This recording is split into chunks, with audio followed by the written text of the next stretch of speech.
Reduced to tears during his Brazil news conference today after being asked several questions about the racism that he's faced in football.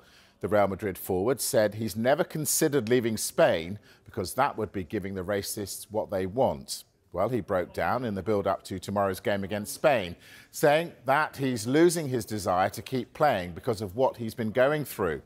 The Real Madrid forward spoke about his struggles fighting racism on the eve of the One Skin friendly between Spain and Brazil at the Bernabeu, which is set up with the purpose of raising awareness about racism nearly a year after the Brazil international was racially abused at La Liga game in Valencia. This is the moment Vinicius broke down.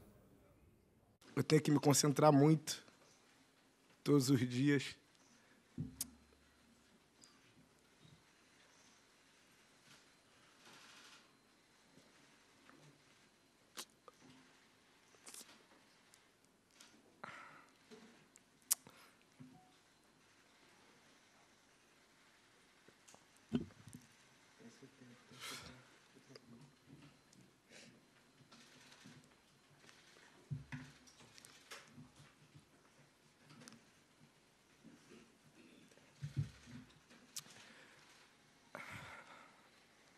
Desculpa, é que eu só queria jogar futebol, só quero jogar, só quero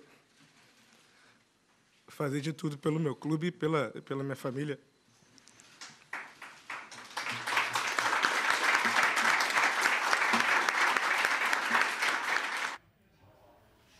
All right, let's get some more on this. Let's speak to Spanish football expert Semra Hunter, who joins us now. Semra, very good evening. How have we got to this point where a player is breaking down in a news conference?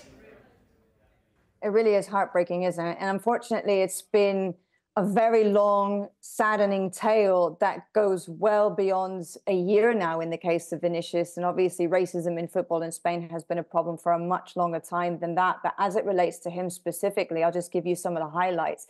Last season, there were 10 reported incidents of racist abuse that were specifically targeted at him. So whenever he traveled away to places like Barcelona, Real Betis, Valencia, Valladolid, Mallorca, and so on, he unfortunately was on the receiving end of racist abuse, which was then reported in the aftermath of that. But everything kind of came to a head in May of last year when he traveled to Mestalla with Real Madrid, which was to play against Valencia. At one point during the game, there was a fan who started making monkey chants, and he stopped and ran over and pointed over to the fan, trying to indicate to the referee what was going on. The game stopped for 10 minutes. They almost put into practice the protocol for anti-racism, which was to say that they were going to suspend the game if that behavior continued. But in the end, it did finish. But it did spark global outrage, and it also sparked global awareness as to what was going on with this racism problem here in Spain as it relates to Vinicius in particular. And I think it really was a moment in which he finally just exploded from all the frustration that had been building over such a long period of time, because he felt that he wasn't getting enough support either from the federation or from La Liga or from his own club or even from the media who have really been mishandling this for a very long time, a lot of the times trying to paint him as a provocateur rather than actually calling out the racism abuse for what it actually was. And so finally, people did start to sit up and take notice and show support and say, actually, there really is a serious problem that needs to be addressed here. And we hoped that that would be a turning point in the fight against racism in Spain. It has somewhat become a bit better, but unfortunately, in the case of him, it's continued to just get worse.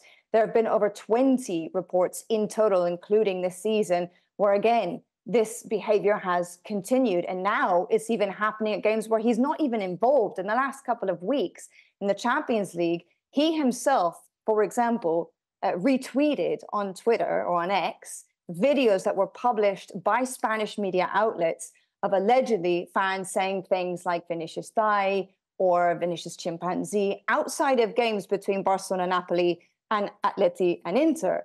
There were also incidences where a group of Atletico Madrid fans, I think it was over a year ago now, allegedly they also hung an effigy with Vinicius and his shirts. And so they have also been prosecuting a lot of these incidences, these cases. Nothing has actually gone to trial as of yet, which again, I think is part of the frustration he has, is that there haven't been any real consequences to date. And so, unfortunately, now we are seeing this situation where he can no longer keep it together, unfortunately, and he has been brought to tears. Semra, it's absolutely horrendous. Excuse me, this game between Spain and Brazil has been termed the one skin game. So how has that been received in Spain? I would say there hasn't been too much of a reaction to the idea of this game per se. I think a lot of people are looking at it from more of a football point of view. They're looking at it as two World Cup winners, and it's an exciting game in and of itself, Spain and Brazil. But they are certainly trying to promote this idea that they do want to raise more awareness, and there has been a lot of support in that sense, at least from the media. But really, in the last hour or so on social media, just this conversation around Vinicius and the way that he's broken down has actually really taken off. And there's been at least a heartwarming sense of support from what I've seen anyway, from what I've been able to gather. There's been about 70,000 tweets related to him so far and counting. But a lot of people have stepped forward and said, we really need to do better as a society. We really need to come out and show support, and we can no longer defend these actions, these chants, and say, no, these are just insults that are trying to wind him up. No, it's not allowed. This is a hate crime, and something actually has to be done here. And we have to educate wider society, because unfortunately, we're even seeing children that are participating in this, as innocent as they may be, but they're just obviously copying whatever their family or those around them are doing. So at least we are seeing some nice response to what's just happened in the press conference. I even saw someone suggest that during this game at minute 7, maybe they stop, they give him a round of applause, they give him a standing ovation, which would be a lovely thing to see because, of course, he wears the number 7. So I think media as well are starting to wisen up to their responsibility and the fact that they also need to do better when reporting these instances. And hopefully it will have a more positive spillover effect going forward. We'll see what happens, obviously, tomorrow in this game. But I really do hope that it goes as well as everybody would hopefully like for it to play out. Yeah, fingers crossed. Vinicius has said that there was no way he was going to leave Real Madrid because that would mean the racists would have won. Was there any danger that he would have left the Bernabeu? Last year in May, when this whole thing blew up after that game at Mestalla, there were some reports that were saying that he and his representatives were discussing the possibility of him leaving La Liga, of leaving Spain, because he was, quote unquote, at his limit, that he just couldn't really take it anymore. But I'm not sure that it was ever really that serious. It was also suggested in these same reports that the reason being was they were trying to apply some pressure on organizations like La Liga to actually take action, because we are talking about one of the most gifted, talented, young superstars really here that we have here in Spain and Spanish football. And the idea of him potentially leaving obviously would have been a big blow.